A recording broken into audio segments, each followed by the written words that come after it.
بسم اللہ الرحمن الرحیم۔ السلام علیکم۔ یہ اس کتاب کا پارٹ نمبر 2 ہے۔ آج ہم آپ کے لیے کتاب ٹارگٹ کہوٹا ریکارڈ کر رہے ہیں۔ اس کتاب کے مصنف طارق اسماعیل ساگر ہیں۔ یہ کتاب آپ کے لیے قرطبہ آڈیو لائبریری کی جانب سے پیش کی جا رہی ہے۔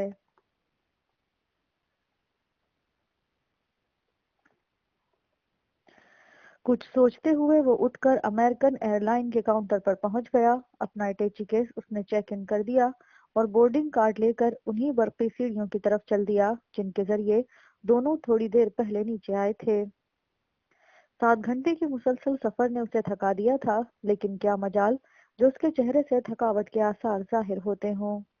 وہ حشاش بشاش نوجوانوں کی طرح بے فکری سے مخالف سمت کی برقی سیڑھیوں پر تیز قدم بڑھاتا ایئرپورٹ ٹرمینل بلڈنگ میں دوبارہ داخل ہو گیا۔ اس مرتبہ وہ 12 نمبر گیٹ کی طرف جا رہا تھا۔ گیٹ کے سامنے موجود کرسیوں پر اس پرواز سے جانے والے کچھ مسافر بیٹھے تھے۔ حماد نے ادھر کا رخ کرنے کے بجائے گیٹ نمبر 12 سے ملحقہ چھوٹی سی بار کا رخ کیا اور وہاں سے سوڈے کا بڑا کپ اور ایک شوگر لیس چاکلیٹ لے کر گیٹ کے سامنے والی کرسیوں میں سے ایک کرسی پر بیٹھ گیا۔ امریکی نوجوان کے انداز میں اس نے چاکلیٹ کے ساتھ سوڈے سے لطف اندوز ہونا شروع کر دیا۔ امریکن ایئر لائن کے کاؤنٹر پر موجود مستعد عملے نے جہاز کی بروقت روانگی کا اعلان کر کے اب مسافروں سے جہاز میں جانے کی درخواست کر دی تھی۔ وہ جہاز میں داخل ہونے والا شاید یہاں موجودہ آخری مسافر تھا، کیونکہ اس کے بعد آنے والے قریباً بھاگتے ہوئے یہاں تک آئے اور پھر جہاز میں داخل ہوئے تھے۔ 1.25 گھنٹے کی فلائٹ نے اسے لاس اینجلس پہنچا دیا تھا۔ اپنا بیگ وصول کرنے کے بعد وہ بڑے اطمینان سے باہر آ گیا۔ دروازے کے سامنے بڑی سڑک کی پٹری پر کھڑے ہو کر اس نے پارکنگ چینل سروس کی بس کا انتظار شروع کیا۔ چند منٹ بعد ہی وہ پارکنگ چینل سروس کے ذریعے پارکنگ لاٹ کے ڈی ایریا میں پہنچ گیا۔ ڈی ایریا میں اتر کر اس نے حسن کے بیگ کی اگلی جیب سے چابیاں اور پارکنگ ٹکٹ نکالا اور بڑے اطمینان سے لمبے لمبے ڈگ بھرتا ڈی ایریا کے شمال کی سمت میں موجود کاروں کی لائن تک پہنچ گیا۔ مٹیالے رنگ کی شیورلیٹ کار ایک کونے میں موجود تھی۔ یہ اس کی اپنی کار تھی جسے حسن یہاں چھوڑ گیا تھا اور سیکرا مونیٹو ایئرپورٹ پر اسے اگلے پلان سے مطلع کرنے کے بعد اس سے الگ ہو گیا تھا۔ اس نے اپنا سامان کار کی ڈگی میں رکھا اور کار اسٹارٹ کر کے باہر آ گیا۔ قاعدے کے مطابق اس نے پارکنگ فیس ادا کی اور ایکسپریس وے سے گزرتا ہوا اب ہائی وے پر آ گیا۔ اس کی نزدیکی شہر پومانا تھی۔ موساد پومانا کے ایس ٹیرو میں اس نے 5ویں ایونیو پر اپنی گاڑی پارک کی۔ یہ اس کی مخصوص پارکنگ تھی اور اپنے فلیٹ میں پہنچ گیا۔ سب کچھ جو کا تو موجود تھا، بالکل یوں ہی جیسے وہ معمول کے مطابق ویکینڈ گزار کر آیا ہے۔ اپنے فون سے اس نے سین فرانسسکو کا ایک نمبر ملایا۔ فون سننے والے نے اس کی خیریت معمول کے مطابق دریافت کرنے کے بعد اسے جاگنگ کرنے کا مشورہ دیا اور فون بند کر دیا۔ حماد نے جاگنگ کے اس مشورے پر چند منٹ بعد ہی عمل کیا اور ٹریک سوٹ پہن کر باہر آ گیا۔ بھاگتا ہوا وہ گھر کے نزدیک اس فون بوتھ پر پہنچا جہاں وہ اکثر آیا کرتا تھا۔ اسی بوتھ میں کارڈ ڈال کر اس نے سین فرانسسکو کا نمبر ملایا، لیکن یہ کسی گھر کا نہیں بلکہ ایسے ہی ایک ٹیلی فون بوتھ کا تھا جو سین فرانسسکو کے بی ایریا میں نصب تھا۔ فون اس شخص نے ریسیو کیا جس نے حماد کو جاگنگ کا مشورہ دیا تھا۔ لندن والے مہمان خیریت سے گھر پہنچ گئے ہیں، اس نے حماد کو مطلع کیا، لیکن ان لوگوں نے نیو یارک اور واشنگٹن میں دوستوں پر کڑی نظر رکھی ہوئی ہے۔ فی الوقت کسی سے رابطے کی ضرورت نہیں، لائن کلیئر ہونے پر تمہیں مطلع کر دوں گا۔ دونوں 15-20 منٹ باتوں میں مصروف رہے۔ حماد نے خدا حافظ کہہ کر سلسلہ منقطع کیا کیونکہ ایک خاتون اب اس بوتھ کی طرف آ رہی تھی۔ اس خطرے کے پیش نظر کہ کہیں حماد کے ساتھی کا فون ٹیپ نہ کیا جا رہا ہو، وہ لوگ ضروری گفتگو کے لیے یہی محفوظ طریقہ استعمال کرتے تھے۔ حماد گھر واپس آ گیا اور تھوڑی دیر بعد وہ رات کی خبروں میں نیو یارک ایئرپورٹ پر اسرائیلی سفارتی مشن کے نمائندے مسٹر شمون کے قتل کی خبر سن رہا تھا۔ خبریں پڑھنے والی خاتون کہہ رہی تھی کہ امریکہ کی گزشتہ 20 سالہ تاریخ میں کسی نے پہلی مرتبہ اتنی دیدہ دلیری سے امریکی سیکیورٹی سسٹم کو چیلنج کرنے کی جرت کی تھی۔ FBI کو شک تھا کہ اس مقامی ایئرپورٹ انتظامیہ میں قاتل کا ساتھی موجود ہے، جس کی مدد سے اس نے قتل کی واردات کی، اور جس محفوظ راستے سے وہ آیا اور پھر فرار ہوا ہے وہ بھی کسی عام شخص کے تصور میں نہیں آ سکتا۔ خبروں میں ہوائی جہاز کے کچھ مسافروں کے انٹرویوز بھی نشر کیے گئے اور بتایا گیا تھا کہ 1 گھنٹے کے بعد برٹش ایئر ویز کی اس پرواز کو روانگی کی اجازت مل گئی تھی۔ اس نے مسکراتے ہوئے ٹی وی کا سوئچ آف کیا اور لمبی تان کر سو گیا۔ 1 جولائی 48 کی ایک شام کا ذکر ہے۔ ابھی موساد اسرائیلی انٹیلیجنس ایجنسی کا باقاعدہ قیام عمل میں نہیں آیا تھا جب یروشلم سے تل ابیب جانے والی شاہراہ پر واقع ایک گاؤں بیت جیمز کے مکینوں نے ایک عجیب و غریب منظر دیکھا۔ گزشتہ 3 روز سے گاؤں کے مکین جنگ کی تباہ کاریوں کا تماشا دیکھ رہے تھے۔ اس گاؤں پر یہودی قابض تھے اور عربی فوجیں یہاں اکثر حملہ کرتی تھیں۔ گاؤں کے کونے میں موجود 400 سالہ پرانے زیتون کے درخت کے سامنے ایک ٹرک آ کر رکا۔ یہ ظاہر اسرائیلی ڈیفنس فورس کے لوگ تھے، کچھ نے خاکی وردی پہن رکھی تھی اور باقی معمول کے کپڑے پہنے ہوئے تھے۔ ان کی مشترکہ شناخت یہی تھی کہ یہ یہودی تھے، وگرنہ ان 7 میں سے ہر ایک کا تعلق الگ الگ ملک سے تھا، صرف 2 مقامی یہودی تھے۔ 14 مئی کو اس گاؤں کے لوگوں کو یہودی فوج نے مطلع کیا تھا کہ گاؤں پر اسرائیلی فوج نے قبضہ کر لیا ہے، جس کا مقابلہ اب اردن، شام، عراق، مصر اور لبنان کی مشترکہ فوج سے ہو رہا تھا۔ فلسطینی یہودیوں کے لیے موت کے نعرے کے ساتھ اس جہاد میں شامل تھے۔ 16 مئی سے یہاں باقاعدہ جنگ جاری تھی۔ 11 جون کو جب وقتی طور پر سیز فائر کا اعلان ہوا تو گاؤں کے مکینوں نے سکھ کا سانس لیا، لیکن یہ سیز فائر شاید تھکا دینے والی دوڑ کے بعد ایک لمبا سانس لینے کی مہلت تھی۔ عرب خود کو آرگنائز کر کے ایک مرتبہ پھر بن گوریان کی کمان میں موجود اسرائیلی فوجوں پر حملہ آور ہونے کے لیے پر تول رہے تھے۔ دوسری طرف بن گوریان کے ساتھ ہی نازی کیمپوں سے بچنے والے یہودی فوجیوں کو دھڑا دھڑ اسرائیل پہنچا کر اسرائیل کی فوجی قوت کو مضبوط کر رہے تھے۔ تل ابیب اور یروشلم کے درمیان پہاڑی علاقے میں جنگ ایک لمحے کے لیے بھی نہیں رکی، اور بالآخر اردن کے شاہ عبداللہ کی کمان میں موجود ہاشمی فوج کے جیالوں نے یہودی افواج کے پنجہ استبداد سے یروشلم کے پرانے شہر کو آزاد کرا لیا۔ اب یہاں اردن کا پرچم لہرا رہا تھا۔ یروشلم شہر کے ایک حصے میں محصور یہودی فوجیوں کے لیے تل ابیب سے کمک روانہ کی جا رہی تھی، لیکن یہودی کمانڈر چکراہ کر رہ جاتا۔ وہ لوگ جب بھی کسی محفوظ راستے سے کمک یروشلم پہنچانے کی کوشش کرتے، اچانک کسی پہاڑی سے عرب گوریلے نمودار ہوتے اور یہودی کینوائے کو تہس نہس کر کے رکھ دیتے۔ مقامی کمانڈر کو اب یقین ہو چلا تھا کہ ان کے صفوں میں کوئی آستین کا سانپ ضرور موجود ہے، لیکن وہ تھا کون؟ یہی تھا وہ سوال جس کا جواب انہیں نہیں مل رہا تھا۔ بالآخر فوجی انٹیلیجنس میں ہنگامہ، یعنی یہودی انٹیلیجنس یونٹ نے اس گھر کے بھیدی کا سراغ لگا لیا۔ یہ کیپٹن میئر ٹو بین کی تھا، اسرائیلی فوج کا مایہ ناز کمانڈو جس نے برٹش آرمی میں قابل قدر خدمات انجام دی تھی، اور جو ہنگامہ آرمی میں احترام کی نظروں سے دیکھا جاتا تھا۔ کیپٹن ٹوبینکی پر ہنگامہ کی نگاہ کیوں ٹھہری، اس کا کوئی واضح سبب کسی کے سامنے نہ آ سکا۔ ٹرک میں سوار فوجیوں نے کیپٹن کی آنکھوں میں پٹی باندھ کر اسے درخت کے سامنے کھڑا کر دیا۔ اس کے ساتھ ہی مقامی کمانڈر نمودار ہوا۔ اس نے فائرنگ اسکواڈ کو ٹوبینکی کو ختم کر دینے کا حکم دیا۔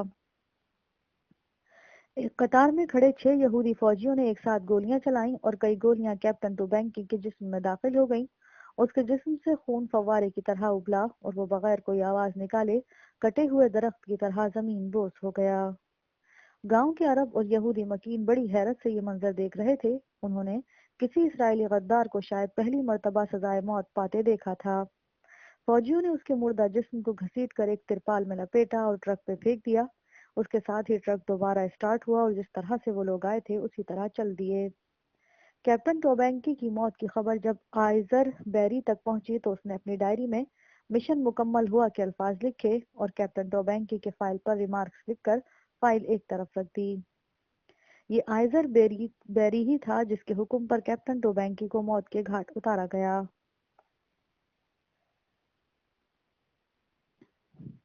پولینڈ نژاد یہودی آئزر بیری 20 سال کی عمر میں 1901 میں پہلی مرتبہ فلسطین آیا۔ وہ اس یہودی تحریک کا خفیہ جانثار تھا جو بڑی خاموشی سے ایک سازش کے تحت دنیا بھر سے یہودیوں کو فلسطین پہنچا کر آباد ہونے کا مشورہ دیا کرتی اور پھر اس کا بندوبست بھی کرتی تھی۔ آئزر بیری نے حیفا سے اپنی عملی زندگی کا آغاز ایک راج مستری کی حیثیت سے کیا۔ جلد ہی اس نے اپنی کنسٹرکشن کمپنی قائم کر لی، لیکن چند سالوں میں اس کا دیوالیہ نکل گیا تو آئزر بیری پولینڈ واپس چلا گیا۔ یکایک اس کی زندگی میں انقلاب آیا اور 1938 میں جب وہ دوبارہ اسرائیل آیا تو وہ یہودیوں کی خفیہ فوج کا جانثار سپاہی تھا۔ 1948 میں جب اسرائیل کا ناپاک وجود قائم ہوا تو آئزر بیری لیفٹیننٹ کرنل کے عہدے پر ترقی پا چکا تھا اور ہنگامہ یعنی یہودی فوج کی انٹیلیجنس سروسز شائع کا چیف بن گیا۔ مکاری میں یکتائے روزگار ہونے کے سبب وہ خفیہ امور کا چیمپئن سمجھا جاتا تھا اور اس کا شمار ہنگامہ کے معزز ترین افسران میں ہوتا تھا۔ اسرائیل کے قیام کے ساتھ ہی جنگ کا آغاز ہو گیا تو اسرائیل کی بقا کی ذمہ داری بھی ایک طرح سے آئزر کے کندھوں پر آن پڑی۔ اس پر ہر طرف سے دباؤ بڑھ رہا تھا۔ شائی کے چیف ہونے کی حیثیت سے اس کی ذمہ داریوں میں بے پناہ اضافہ ہو چکا تھا، لیکن دبلے پتلے اور لمبے قد کے آئزر بیری نے جیسے حالات سے شکست کھانا سیکھا ہی نہیں تھا۔ اس نے چند دنوں کے اندر ہی اپنے ایجنٹوں کا جال دور دور تک پھیلا دیا۔ یروشلم پر قبضے کے بعد سے یہودی یہاں سے اردنی افواج کو نکالنے کے لیے جان توڑ کوششیں کر رہے تھے، لیکن جیسے ہی وہاں محصور اسرائیلی فوجوں کو کمک پہنچانے کی کوشش کی جاتی، اردنی توپ خانہ حرکت میں آ جاتا۔ رات کے اندھیروں میں بھی جب بظاہر بہت محفوظ اور یہودیوں کے زیر تسلط علاقے سے کوئی یہودی کنوائے گزرنے کی کوشش کرتا تو اردنی توپوں کے گولے بلائے ناگہانی کی طرح ان پر گرنے لگتے۔ اس کا مطلب یہی تھا کہ اسرائیلی لائنز میں کوئی جاسوس موجود ہے جو عربوں کی یہودی فوج کی نقل و حرکت سے آگاہ کر رہا ہے۔ اس صورتحال نے بن گوریان کو پریشان کر رکھا تھا۔ ایک روز تنگ آ کر اس نے آئزر بیری کو اپنے دفتر میں طلب کیا۔ تم کیا جھک مار رہے ہو؟ جاؤ اور سب کام چھوڑ کر پہلے اس غدار کو تلاش کرو جس کی وجہ سے ہمیں ذلت کا سامنا ہو رہا ہے۔ اس نے غصیلے لہجے میں آئزر بیری کو حکم دیا۔ آئزر کے ایجنٹوں نے جلد ہی کیپٹن ٹوبینکو کی نشاندہی کر دی۔ کیپٹن کے متعلق ان لوگوں کو بتایا گیا کہ وہ برٹش آرمی میں سروس کے دوران بھی بلا کا شرابی تھا اور عین ممکن ہے کہ اب بھی یہی عادت یہودیوں کی تباہی کا باعث بن رہی ہو۔ برٹش آرمی کے ذریعے اسرائیلی فوج کے راز عربوں تک پہنچ رہے تھے۔ 30 جون کو آئزر بیری نے اپنے ایک قابل اعتماد ساتھی کے ذریعے جب ٹوبینکی کے متعلق اطلاعات حاصل کر لی اور اس بات کی تصدیق ہو گئی کہ وہ جاسوس ہے تو اس نے ٹوبینکی کی گرفتاری کا حکم دے دیا۔ شائی کے ایجنٹوں نے ٹوبینکی کو اس کے گھر سے اس کی بیوی لینا کی موجودگی میں اغوا کیا اور اسے بتایا کہ وہ کیپٹن ٹوبینکی کو تھوڑی دیر کے لیے لے جا رہے ہیں۔ یہ میاں بیوی کی آخری ملاقات تھی۔ اس کے بعد لینا کو کبھی علم نہ ہو سکا کہ اس کے خاوند پر کیا گزری۔ اس نے پولیس میں خاوند کے اغوا کی رپورٹ درج کرائی اور پولیس سے مدد مانگی، لیکن پولیس بھی اس معاملے میں بے بس تھی۔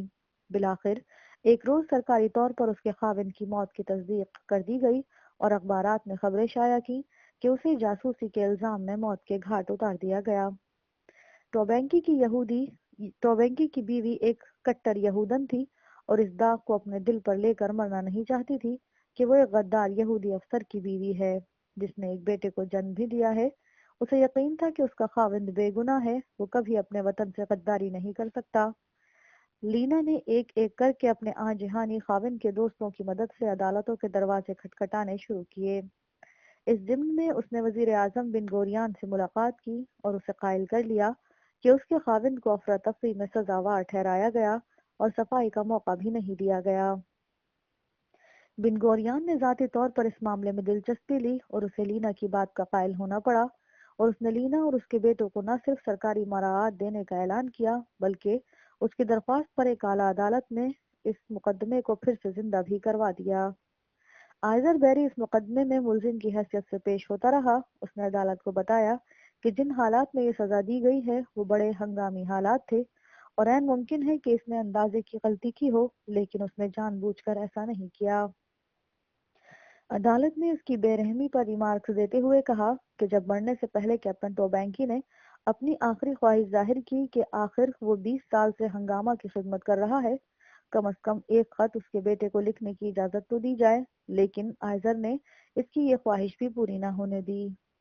عدالت نے آئزر بیری کو قصوروار ٹھہراتے ہوئے غروب آفتاب سے طلوع آفتاب تک قید کا حکم سنایا، لیکن اس حکم پر عمل درآمد نہ ہو سکا کیونکہ اس وقت کے اسرائیلی صدر چیم ویزمین نے صہیونیت کے لیے اس کی عظیم خدمات کے عوض نہ صرف اس کی سزا معاف کر دی بلکہ اس کی سروسز بھی بحال کر دی۔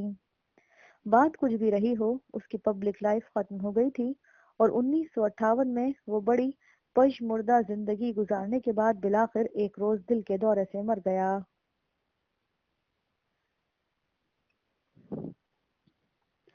آئزر بیری کی موت موساد کی تاریخ کا ایک سیاہ باب ہے، لیکن اسے حسن اتفاق کہیے کہ اس کے ہم نام آئزر ہیرل نے اس کے بعد موساد کی کمان سنبھال لی اور اپنے پیشرو کی طرح اسرائیلی انٹیلیجنس کو مضبوط بنیادوں پر کھڑا کرنے میں کوئی کسر نہ اٹھا رکھی۔ 5 فٹ 8 انچ لمبے آگاہ تھی کرسٹی کے ناولوں کے شوقین آئزر ہیرل نے 1930 میں روسی ریاست لٹویا سے راہ فرار اختیار کی اور اسرائیل میں آباد ہوا۔ وہ اتنی چالاکی اور معصومیت سے برٹش کسٹم کے راستے اسلحہ اسرائیل میں یہودی فوج کو اسمگل کرتا رہا کہ آج بھی برٹش سوچ کر پریشان ہو جاتے ہیں۔ یورپی اور امریکن انٹیلیجنس کے لوگ اسے آئزر دی لٹل کے نام سے یاد کرتے ہیں۔ آئزر ہیرل نے اپنی سروسز کا آغاز اسرائیل کی کاؤنٹر انٹیلیجنس شن بیت سے کیا اور جب اسے موساد کے چیف کی ذمہ داریاں سونپی گئیں تو وہ شن بیت کا چیف تھا اور جس کی ترقی یافتہ شکل الیابیت کا وہ بانی ہے جسے اس نے کے بی جی کی طرز پر کاؤنٹر جاسوسی کے لیے قائم کیا تھا۔ آئزر دی لٹل نے موساد کی کمانڈ سنبھالتے ہی اس میں انقلابی تبدیلیاں کی اور مروجہ جاسوسی نظریات کو یکسر رد کر کے الگ سے جاسوسی اسکول آف تھاٹ قائم کیا۔ اس نے نہ صرف موساد کو اسرائیل سے نکال کر دنیا کے کونے کونے تک پہنچایا بلکہ اس میں باقاعدہ ایسے ڈیتھ اسکواڈ قائم کیے جو دنیا کے لیے کسی بھی حصے سے دہشت گردی پھیلانے میں ماہر اور فلسطینی حریت پسندوں کو دنیا بھر میں چن چن کر قتل کرنے کی شہرت رکھتے ہیں۔ موساد کے ایک ایسے ہی ڈیتھ اسکواڈ کی کمانڈ کیپٹن ٹوبینکی کے بیٹے الفریڈ کے ہاتھوں میں تھی جو آئزر دی لٹل کی خصوصی چوائس تھا اور جسے اس نے اپنے زیر سایہ بے گناہ اور معصوم فلسطینیوں کے قتل عام کی خصوصی تربیت دی تھی۔ الفریڈ نے شمون کی کمانڈ میں اپنی سروسز کا آغاز کیا اور ترقی کرتے کرتے اس کے نائب کی حیثیت اختیار کر گیا تھا۔ شمون کی موت کی خبر اسے حیفا میں اپنے امریکہ میں موجود خصوصی ایجنٹ کے ذریعے موصول ہوئی تھی اور اس نے قسم کھائی تھی کہ اپنے سابقہ آجہانی استاد شمون کی موت کا بدلہ ضرور لے گا۔ موساد کے ہیڈ کوارٹر میں وہ اس وقت بریگیڈیئر شمیر کے سامنے بیٹھا تھا۔ اسے امریکہ سے وطن واپس لوٹے ابھی صرف ایک ہی ماہ گزرا تھا جب شمون کے ساتھ یہ حادثہ گزرا۔ کسی حد تک وہ خود کو شمون کی موت کا ذمہ دار قرار دے رہا تھا کیونکہ اس کی امریکہ میں غیر موجودگی کے دوران یہ حادثہ پیش آیا تھا۔ بریگیڈیئر شمیر ڈیتھ اسکواڈ کا سربراہ تھا۔ دنیا بھر میں موجود موساد کے تربیت یافتہ قاتل اسرائیلی وزیر اعظم کے بعد صرف اس کو اپنے کسی بھی عمل کے لیے جواب دہ تھے ورنہ کسی کے سامنے جواب دہ نہیں تھے۔ شمون کی موت ایسا واقعہ نہیں جسے آسانی سے نظر انداز کیا جا سکے۔